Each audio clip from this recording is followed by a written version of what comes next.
Mulher não sabe operar, cuspiu o chefe do setor. 1 minuto depois ele empalideceu ao ver como aquela garota costurava uma aorta rompida às cegas, como se estivesse de volta a uma trincheira sob fogo de morteiro. Olá queridos, aqui é o Jossa. E trouxe mais uma história daquelas para vocês. Inscrevam-se no canal para não perder os próximos relatos. E vamos continuar. Eu, Luísa Almeida, residente do 1º ano, com 30 anos, estava encostada na parede, apertando uma pasta com prontuários e sentindo aquele fogo gelado que eu tanto me esforcei para apagar nos últimos 3 anos de vida civil começar a queimar de novo sob as minhas costelas. Ao redor, o caos era total. 1 hora atrás, um ônibus de trabalhadores rurais tinha capotado na rodovia, e o hospital municipal foi inundado por uma onda de dor humana, gritos e sangue. As maçãs faziam um barulho infernal no piso de cerâmica. As enfermeiras corriam com os rostos contorcidos de pavor. As faxineiras não davam conta de limpar as manchas marrons do linóleo. Mas, no centro desse furacão, reinava o Dr. Otávio Barreto, o rei e deus da cirurgia local, um homem com um penteado impecável, que nem agora se desfazia, e com olhos que não refletiam compaixão, mas o cálculo frio de um carreirista. Ele selecionava os pacientes como se fossem pedaços de carne no açougue, os promissores com os quais poderia ganhar fama ou a gratidão dos superiores, ele pegava para si e sua equipe. Os casos sem esperança e os mais simples, ele jogava para os residentes. Eu sabia o meu lugar nessa hierarquia, algo entre o rodapé e um suporte de soro velho. Para o Dr. Barreto eu era só uma garota cujo maior feito seria dar pontos na sobrancelha de bêbados e preencher formulários intermináveis, enquanto os homens de verdade salvavam vidas. Eu fiquei calada quando ele zombou de mim na frente dos pacientes. Fiquei calada quando me fez reescrever prontuários perfeitos por causa da minha letra feia. Fiquei calada porque fiz uma promessa a mim mesma: o passado deve ficar no passado. Ninguém aqui sabia que sob o jaleco branco padrão se escondiam cicatrizes de estilhaços, e que minhas mãos, que o Dr. Barreto chamava de patinhas trêmulas, um dia seguraram os órgãos de soldados em campo aberto, sob fogo cruzado, enquanto o helicóptero de resgate se aproximava. Eu interpretava o papel de estudante insegura porque queria silêncio. Queria apenas tratar pessoas, sem me lembrar do cheiro de carne queimada e pólvora. Mas hoje, com as portas do pronto-socorro se abrindo a cada minuto para dar passagem a uma nova leva de corpos mutilados, minha máscara começou a rachar. Almeida. Parou por quê? Gritou Barreto, secando as mãos com uma toalha de papel após examinar mais um paciente com fratura exposta. Vá para a área verde, lá tem contusões e arranhões. Não atrapalhe os médicos. E não quero te ver perto dos casos graves. Entendeu? Senão vai desmaiar de novo ao ver sangue. Eu respirei fundo, forçando meu coração a bater mais devagar, e respondi baixinho: entendido, Dr. Otávio. Mas em meus ouvidos já não estava o barulho do hospital, e sim o assobio fantasma e distante de projéteis. Eu me virei e fui para o final do corredor, onde, nos leitos, estavam sentados aqueles considerados casos leves. Ali estava mais silencioso, mas era justamente esse silêncio que mais me deixava tensa. Na guerra, aprendi que a morte muitas vezes não chega com um grito, mas com o silêncio. Meu olhar, treinado por anos de triagem de feridos em condições onde um raio-x era um luxo e o tempo, a única moeda, deslizou pelos rostos dos que esperavam. Uma senhora com o lábio cortado, um rapaz com o braço enfaixado, um idoso em estado de choque. Aparentemente nada crítico à rotina de sempre. Mas então minha atenção se fixou em um jovem de uns 25 anos, sentado no canto mais afastado, com a cabeça encostada na parede fria. Em seu peito havia uma etiqueta verde: gravidade leve, contusão torácica em observação. Os socorristas provavelmente avaliaram sua condição como estável porque ele não gritava nem pedia ajuda. Mas eu vi o que os paramédicos cansados não viram. O rapaz estava calmo demais. Anormalmente calmo. Seu rosto tinha aquele tom seroso específico de pessoas cuja vida está se esvaindo gota a gota. Imperceptível, mas irreversível. Aproximei-me, agachei-me na frente dele e perguntei suavemente: qual o seu nome? Você está me ouvindo? O rapaz abriu os olhos lentamente, com enorme esforço. Havia uma névoa turva em seu olhar. João, ele sussurrou, e uma espuma rosada apareceu em seus lábios. As costas doem, queima muito. Imediatamente, coloquei meus dedos em seu pulso. Quase não havia pulsação. Apenas um tremor fino filiforme, prestes a se romper a qualquer segundo. A pele estava pegajosa e fria como gelo. Dentro de mim, um alarme soou, alto e claro como uma sirene. Não era uma simples contusão. Era o que todo cirurgião de campo temia. uma ruptura da aorta ou de um grande vaso do mediastino. Uma hemorragia interna que mata silenciosamente, enquanto os médicos tratam arranhões. O mecanismo do trauma, o impacto do peito contra o volante ou o encosto do banco se encaixava perfeitamente no quadro. Cada segundo de atraso agora valia mais que todo o ouro do mundo. Levantei-me de um salto, derrubando uma bandeja de instrumentos, e gritei para uma enfermeira que passava correndo: Clara, uma maca aqui. Rápido! A pressão dele está caindo. Isso não é área verde, é vermelha. Para o centro cirúrgico, agora.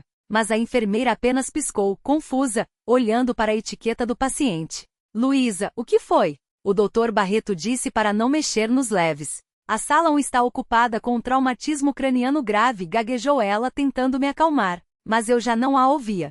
Peguei eu mesma uma maca, a empurrei até o rapaz, com uma força que ninguém esperava de mim, transferi o corpo pesado e mole para a maca. Não me importa o que o Barreto disse, rosnei com uma voz que tinha as notas metálicas de uma comandante de batalhão médico. O rapaz tem uma dissecção de aorta ou uma ruptura do arco. Ele vai morrer em 5 minutos se não o abrirmos. Leve para a sala 3, está livre. Meu tom foi tão autoritário que Clara, soltando um guincho assustado, obedeceu e correu para abrir as portas. Eu empurrava a maca pelo corredor, sentindo a adrenalina inundar minhas veias. Sabia que estava quebrando todos os protocolos possíveis. Sabia que por essa insubordinação, seria expulsa da residência com uma mancha no currículo. Talvez até processada se o rapaz morresse na mesa. Mas eu também sabia de outra coisa. Se eu parasse agora, João se tornaria apenas mais um número no relatório de mortes no trânsito. Eu vi jovens demais indo embora em sacos pretos para permitir que mais um morresse por causa da burocracia e da cegueira de um chefe. Entramos voando na antessala do bloco cirúrgico, quase derrubando o próprio Dr. Otávio. O chefe estava justamente ensaboando as mãos em frente ao espelho, preparando dose para a cirurgia tranquila e planejada de algum político local que estava no mesmo acidente, mas que só sofreu uma fratura na perna. Ao me ver, suada, e a maca com um paciente leve, Barreto congelou, e seu rosto ficou vermelho de raiva. Ele secou as mãos lentamente, bloqueando o caminho com seu corpo maciço, e sibilou entre os dentes. Almeida, o que você está fazendo? Eu disse para você ficar no pronto-socorro. Para onde está levando esse simulador? Aqui é uma área estéril, e você entra como se estivesse em casa. Dê meia volta agora, antes que eu chame a segurança. Sua voz continha uma ameaça tão fria que Clara soltou a maca e recuou. Eu parei. Minhas mãos tremiam, mas não de medo e sim de fúria. Olhei para o monitor que consegui prender no dedo de João. A saturação estava caindo, a pressão era crítica. 60/40. A vida o estava deixando, enquanto aquele pavão arrogante se preocupava com a hierarquia. Uma escolha se apresentou a mim: calar a boca, pedir desculpas, levar o rapaz para o corredor e vê-lo morrer, salvando meu emprego e minha carreira. Ou ir com tudo, destruindo meu futuro, mas dando uma chance a esse garoto. Em minha mente as memórias vieram como um flash, areia nos dentes, o grito de um médico, o peso do fuzil no ombro e os olhos daqueles que não consegui salvar. Aqueles olhos me encaravam agora, daquela maca. Levantei meu olhar para Barreto. E pela primeira vez em meio ano, não havia submissão em meus olhos. Dr. Otávio, o paciente tem uma hemorragia maciça, suspeita de ruptura traumática da aorta, pressão crítica. Se não começarmos agora, ele é um homem morto. Não vou tirá-lo daqui, eu disse com firmeza, olhando diretamente para o nariz do chefe. Barreto riu. Um riso curto, seco, desagradável. Ele deu um passo em minha direção, pairando sobre mim como uma rocha, e apontou com o dedo para a saída.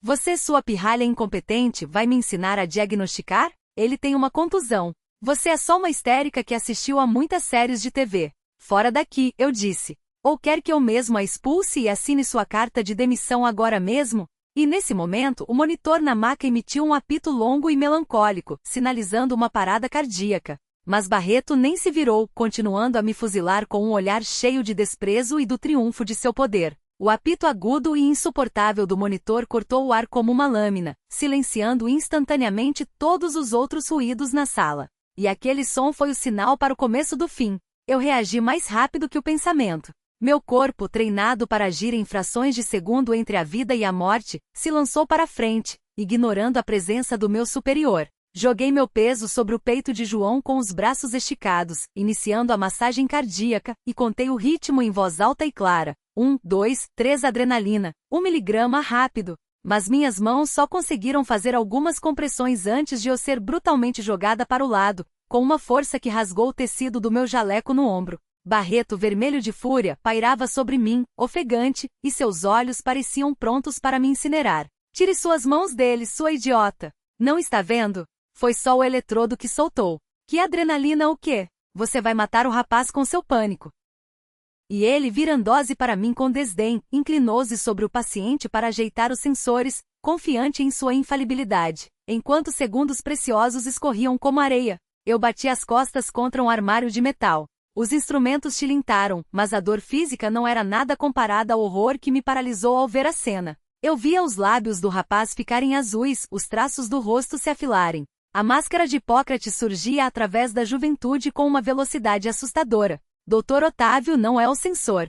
Gritei, minha voz sobrepondo-se ao ruído da ventilação, com um tom de súplica desesperada misturada à raiva. Não há pulso na carótida. As pupilas estão dilatando. Ele tem meio balde de sangue na cavidade pleural. O senhor vai liberar o tamponamento e ele vai sangrar até morrer em 1 minuto. Precisamos de uma toracotomia, imediatamente. Mas Barreto apenas acenou como se espantasse uma mosca e gritou para o anestesista. O que estão esperando? Verifiquem a intubação. E você, Almeida, calhe a boca e fique no canto, antes que eu chame os seguranças para te arrastarem daqui. Eu sou o chefe do setor, não você. E eu vejo um pneumotórax. Entendeu? Bisturi. Vamos colocar um dreno. A enfermeira Clara, com as mãos trêmulas, entregou um instrumento brilhante ao cirurgião, lançando olhares assustados ora para o paciente cianótico, ora para mim, que cerrava os punhos com tanta força que as unhas cravavam na palma da minha mão até sangrar. Barreto, exibindo-se para a equipe, fez uma incisão ampla e confiante no espaço intercostal, com a intenção de simplesmente liberar o ar e o líquido para provar que estava certo e humilhar a residente atrevida. Ele agiu de forma teatral, como em uma cirurgia demonstrativa. Mas assim que a lâmina atravessou o tecido muscular e cortou a pleura, aconteceu o que ele jamais esperava. Da incisão não saiu ar, nem escorreu um fio de soro sanguinolento. De lá, sob a pressão monstruosa da aorta rompida, jorrou um chafariz potente e elástico de sangue arterial vermelho vivo. O jato quente atingiu Barreto bem no rosto, encharcando seus óculos, sua máscara, sua touca branca engomada e escorrendo pelo jaleco em riachos espessos e fumegantes. Um silêncio mortal e ensurdecedor tomou conta da sala, quebrado apenas pelo som úmido do sangue pulsante encharcando o chão e pelo chiado engasgado do monitor que agora, com certeza, não estava mentindo. Barreto recuou cego, derrubando o bisturi, que caiu com um estalo na poça de sangue a seus pés. Ele instintivamente levou as mãos ao rosto, tentando limpar a gosma pegajosa, mas apenas a espalhou, transformando-se em uma caricatura macabra de um cirurgião. Todo o seu verniz, toda a sua confiança fabricada, foi lavada por aquele jato em um único segundo. Ele ficou ali, com os dedos vermelhos abertos, olhando para o ferimento com os olhos arregalados de terror animal. Aquilo não era uma hérnia planejada, nem um apêndice simples em uma clínica particular. Era a morte selvagem e indomável que havia escapado. E o Dr. Otávio Barreto, o rei do setor, não tinha a menor ideia do que fazer. Aspirador, ele grasnou com a voz rouca, afastando-se ainda mais da mesa. Me dê por que tanto sangue? De onde? O anestesista tentava desesperadamente estabilizar a pressão, girando os botões dos aparelhos ao máximo, mas os números no painel caíam para o abismo. 40/0, 30/0. Pressão zerada, Dr. Otávio. Estamos perdendo ele. Faça alguma coisa. Comprima, ele gritava. Mas Barreto parecia surdo. Ele não via um paciente à sua frente, mas o fim de sua carreira, um processo criminal, a prisão. O pânico pegajoso e frio o paralisou sua vontade. Ele era um general de gabinete, acostumado a vencer no papel, mas aqui no campo de batalha real, ele era um desertor. Ele apenas ficou parado, observando a vida de um rapaz de 25 anos escorrer pelo piso, incapaz de forçar suas mãos, acostumadas a canetas caras e taças de conhaque, a mergulharem naquela bagunça sangrenta. As enfermeiras se encolheram contra as paredes, paralisadas pelo medo do comandante. O sistema havia entrado em colapso. Eu dei um passo à frente, incapaz de continuar assistindo àquela inação assassina. Meu pé escorregou no sangue, mas consegui manter o equilíbrio. Saia da frente, gritei. E nesse grito não havia mais hierarquia, apenas aço. O senhor vai matá-lo, me deixe passar. Mas Barreto, ao ouvir minha voz, pareceu despertar de seu torpor, e seu medo se transformou instantaneamente em uma agressão cega e defensiva. Escorregando no sangue alheio, ele se virou para mim, com o rosto contorcido por uma careta de ódio. Ele precisava de um culpado. Precisava de alguém para culpar por aquele pesadelo. Não se atreva. Ele guinchou em falsete, cuspindo saliva e sangue. A culpa é sua. Você agourou. Você me confundiu. Você ficou no meu caminho. Fora daqui, fora da minha sala de cirurgia. Se você tocar nele, eu te prendo. Segurança. Ele se postou diante da mesa, abrindo os braços, como se defendesse seu território. Enquanto isso, atrás dele, a vida continuava a jorrar do peito de João, encharcando os instrumentos e os lençóis cirúrgicos. Barreto preferia deixar o paciente morrer e culpar os ferimentos incompatíveis com a vida a permitir que uma residente visse seu colapso total e tentasse consertar o que ele havia feito. Eu congelei, assistindo aquele espetáculo. Vi a linha fina no monitor se transformar em uma linha reta e infinita. O apito se tornou contínuo. O anestesista baixou as mãos. Clara se virou para não ver o fim. O médico de categoria superior, Dr. Otávio Barreto, estava parado sobre um rapaz moribundo, protegendo não sua vida, mas seu ego ferido, pronto para enterrar todos nós sob os escombros de sua grandeza. E nesse momento algo dentro de mim, aquele nó apertado que eu vinha amarrando por 3 anos, arrebentou com um estalo ensurdecedor. O mundo se reduziu a uma mancha pulsante de escuridão vermelha. E nesse ponto não existia mais hierarquia, nem medo, nem futuro. Eu me lancei para frente com um movimento duro e calculado, colocando todo o peso do meu corpo e toda a fúria acumulada naqueles meses. Meu ombro se chocou contra o peito de Barreto com a força de um ariete. O chefe do setor, que não esperava uma reação física daquela ratinha de laboratório, voou para trás, derrubando uma mesinha de instrumentos e caindo com um estrondo no chão de cerâmica, escorregadio por sua própria impotência e pelo sangue de outra pessoa. O som do aço se espalhando misturou-se ao seu grito assustado, mas eu já não ouvia nada. Passei por cima do mestre caído como se ele fosse um saco de lixo e ocupei o único lugar importante na sala, ao lado da mesa de cirurgia. Em minha cabeça, um interruptor invisível foi acionado, colocando minha consciência em modo de combate, onde não há nomes nem patentes, apenas um código 301 cronômetro em contagem regressiva, batendo em uníssono com um coração que se apagava. Eu não era mais a residente Almeida tremendo diante do chefe. Eu estava de volta à tenda empoeirada em Angola, onde a luz piscava por causa do gerador, e lá fora os morteiros explodiam, e a única lei era a velocidade das minhas mãos. Aspirador. Potência máxima agora. Minha voz não soou como um pedido, mas como um tiro, ríspida e irrefutável, fazendo o anestesista se encolher e obedecer por puro reflexo, aquele desenvolvido pela evolução. Quando o líder dá uma ordem, a matilha obedece. Não esperei que o vácuo removesse todo o sangue. Não havia tempo para isso. Fiz algo que fez os médicos civis presentes prenderem a respiração. Sem ampliar a incisão, sem esperar pela visualização completa, mergulhei ambas as mãos diretamente na cavidade torácica aberta de João, afundando na massa quente e úmida até os cotovelos. Era uma loucura, uma violação de todos os cânones cirúrgicos e de esterilidade do tempo de paz. Mas meus dedos, que se tornaram uma extensão do meu sistema nervoso, já não precisavam dos olhos. Eles viam por si mesmos. Eu sentia as costelas escorregadias, o pulmão colapsado, o coração tremendo em espasmos. E finalmente, o que eu procurava. As bordas rasgadas da aorta batendo em agonia, expelindo as últimas reservas de vida. Barreto, se debatendo no canto e tentando se levantar, gritou, cuspindo. O que você está fazendo, sua desgraçada? Você vai infectar o campo. Está matando ele. Segurança, tirem essa psicopata daqui. Mas seus gritos se quebravam contra a parede de gelo da minha concentração. Cala a boca, rosnou o anestesista surpreendendo a si mesmo, enquanto olhava para o monitor com os olhos arregalados de espanto. Porque a curva da pressão, que antes estava no 0, de repente deu um salto. Eu encontrei a ruptura.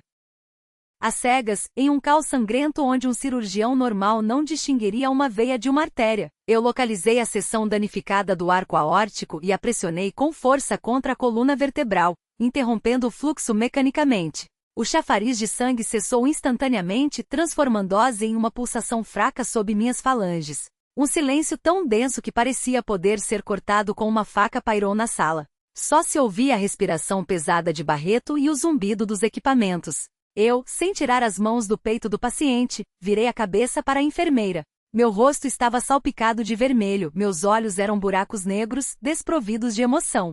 Pinça de Satinsky. Porta-agulha longo. Fio de prolene. Rápido, pronunciei em um tom mecânico e uniforme, sem um pingo de dúvida. Clara, como que hipnotizada, colocou o instrumento em minha mão, tentando não tocar na luva ensanguentada. Agora começava o mais assustador, o que chamavam de dança no escuro. Eu não conseguia ver a ponta da agulha no fundo da ferida, inundada com o sangue restante, mas minha memória muscular lembrava de cada movimento. Milhares de vezes eu fiz isso na carroceria de um caminhão tremendo, nos porões de hospitais destruídos. À luz de uma lanterna de cabeça, comecei a costurar. Minhas mãos se moviam com uma velocidade assustadora sobre-humana, dando pontos pelo tato, sentindo a tensão do tecido com as pontas dos dedos. A agulha entrava e saía, unindo o vaso rompido, e cada ponto era perfeito. O anestesista, um médico experiente com 30 anos de carreira, observava aquilo, esquecido de como respirar. Ele só tinha visto algo assim nos velhos manuais de cirurgia de guerra, na seção de medidas extremas. Era a técnica da sutura cega, a mais alta habilidade, acessível a poucos, aqueles que passaram pelo moedor de carne e sobreviveram. Pressão subindo 40, 50, 60 por 40 está subindo. Ele sussurrou, sem acreditar nos próprios olhos, sua voz tremendo de um pavor reverente. Barreto finalmente se levantou, apoiando-se na parede. Seu jaleco estava encharcado de sangue. Os óculos pendiam de uma orelha, mas ele não notava sua aparência. Ele olhava para as minhas mãos, firmes, duras, precisas. Ele via como eu dava nós com uma só mão, no fundo da ferida, sem olhar, com aquela virtuosidade displicente que é impossível de imitar ou aprender em vídeos. Eram as mãos de uma assassina e de uma salvadora ao mesmo tempo. Mãos que viram o interior de pessoas mais vezes do que a luz do sol. E nesse momento, seu medo deu lugar a algo mais sombrio e pegajoso, a consciência. Ele entendeu que eu não era uma estudante. Entendeu que por todos aqueles meses eu o havia enganado, fingindo ser uma tola, enquanto ele brincava de ser Deus. Phil, comandei sem levantar a cabeça. Tesoura. Soltando a compressão. Prontos para desfibrilar se o ritmo se perder. Lentamente retirei meus dedos. O sangue não jorrou. A sutura aguentou.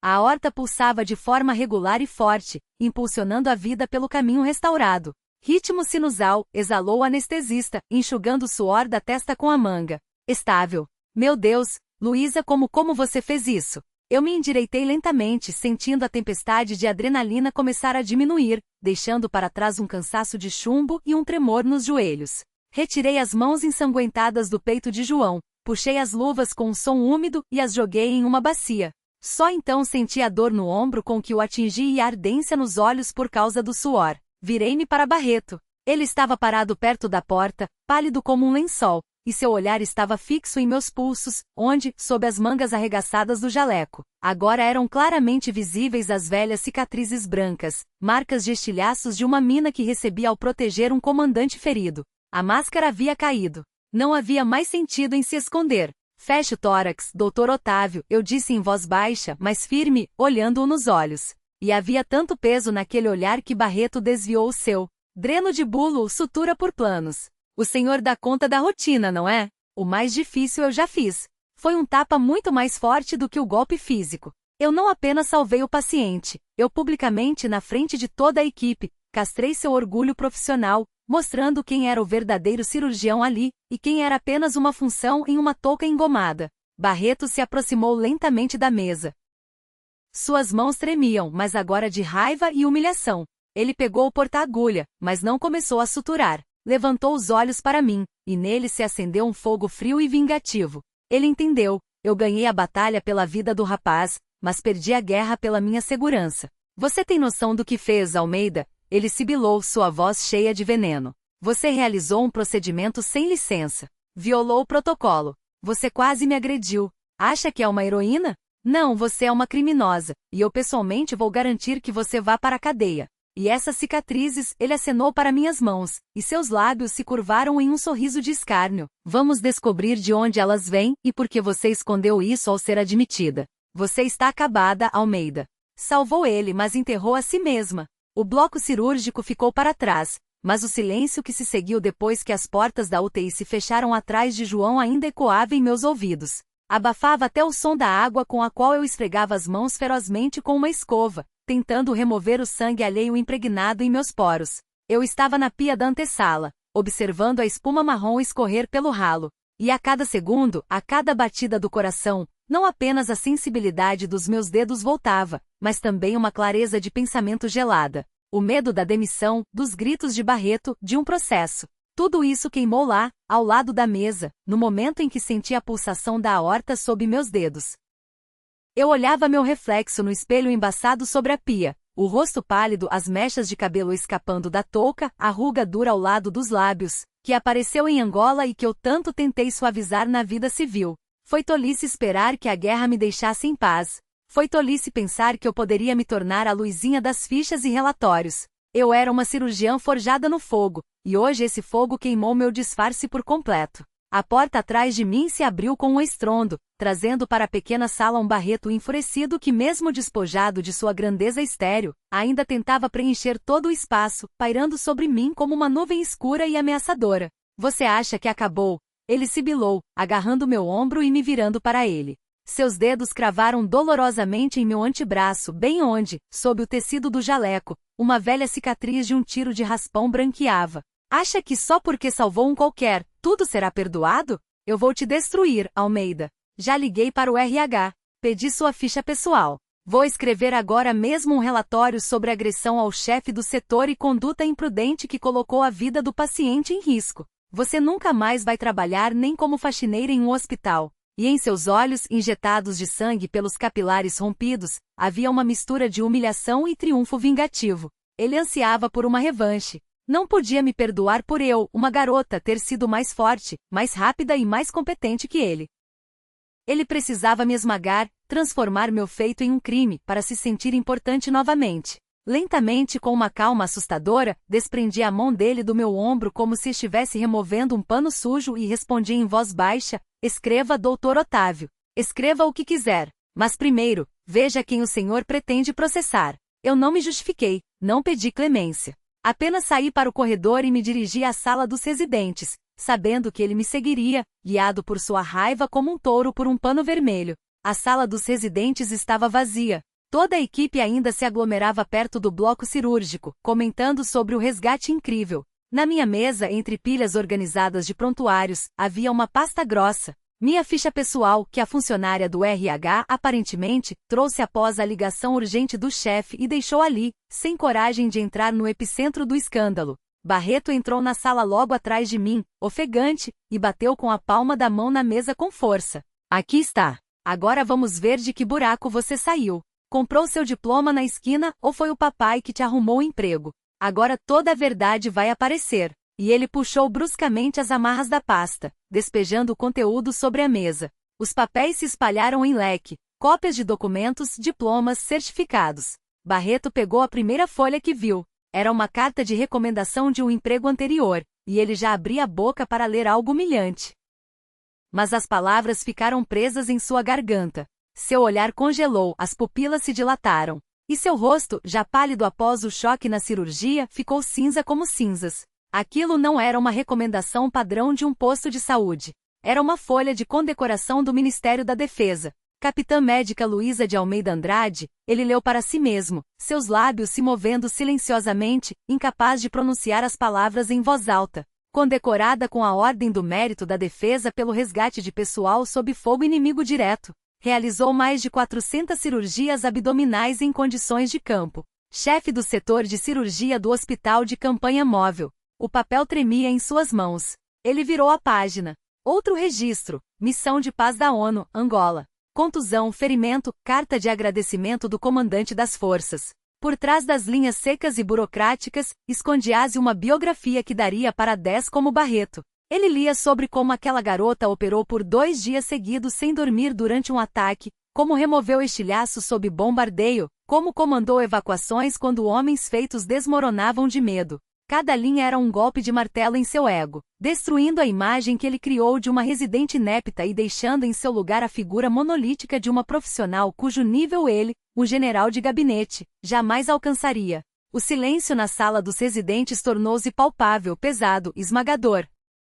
Barreto lentamente baixou os papéis sobre a mesa, como se estivessem em brasa. Ele não conseguia levantar os olhos. Todas as suas ameaças, toda a sua pompa, todos os seus gritos sobre mulher não saber operar agora pareciam as tentativas patéticas e ridículas de um vira-lata latindo para um lobo. Ele entendeu porque eu ficava em silêncio, entendeu porque minhas mãos não tremiam, entendeu que aquela técnica de sutura cega que usei não foi sorte, mas o resultado de uma experiência sangrenta, paga com anos de um inferno que ele só conhecia pelos noticiários. Capitã, ele finalmente conseguiu dizer, com uma voz rouca e irreconhecível. E naquela palavra não havia uma pergunta, apenas a constatação de uma derrota total. Por quê? Por que a senhora está aqui com um histórico desses neste buraco, como residente? Ele ainda não conseguia processar a dissonância. Por que uma heroína de guerra se esconderia sob a máscara de uma novata? Por que suportar sua arrogância? Aproximei-me da janela, onde uma chuva cinzenta de outono começava a cair, lavando a poeira do pátio do hospital. Olhei para as gotas escorrendo pelo vidro e não vi água, mas as lágrimas das mães que não consegui consolar. Porque eu estava cansada, Dr. Otávio, disse em voz baixa sem me virar. E em minha voz havia um cansaço que mulheres jovens não têm, apenas os velhos que viram invernos demais. Eu queria esquecer. Queria que minhas mãos apenas cuidassem de resfriados e fraturas, e não montassem pessoas a partir de pedaços. Eu queria silêncio. Pensei que se tirasse a farda, a guerra ficaria do lado de fora. Mas o senhor tem razão em uma coisa, não se pode fugir de si mesmo. Virei-me para ele. Agora eu não parecia nem assustada, nem agressiva. Eu estava calma como uma rocha após a tempestade. Eu não salvei um qualquer hoje, salvei uma pessoa. E fiz isso não por fama, mas porque sou uma cirurgiã. E quem é o senhor, Dr. Barreto? Um administrador, um burocrata ou ainda um médico? Barreto permaneceu em silêncio. Ele não tinha o que responder. Olhou para aquela mulher de jaleco amassado, com cicatrizes nos pulsos, e pela primeira vez em muitos anos sentiu vergonha. Uma vergonha ardente e insuportável por sua manicure, por suas intrigas, por sua covardia na mesa de cirurgia. Ela não apenas o derrotou, ela o aniquilou. Aproximei-me da mesa, juntei os documentos espalhados, dobrei-os cuidadosamente de volta na pasta e amarrei as fitas. Meus movimentos eram econômicos e precisos. Peguei a pasta e me dirigi à porta. No limiar parei, mas não me virei. Eu não vou me demitir, Dr. Otávio. E o senhor não vai escrever relatório algum, porque amanhã o João vai precisar de um curativo, e quem vai fazê-lo sou eu. E o senhor, fiz uma pausa, deixando as palavras suspensas no ar, o senhor vai fazer o que faz de melhor. Assinar papéis, e nunca mais fique no meu caminho quando uma vida estiver em jogo.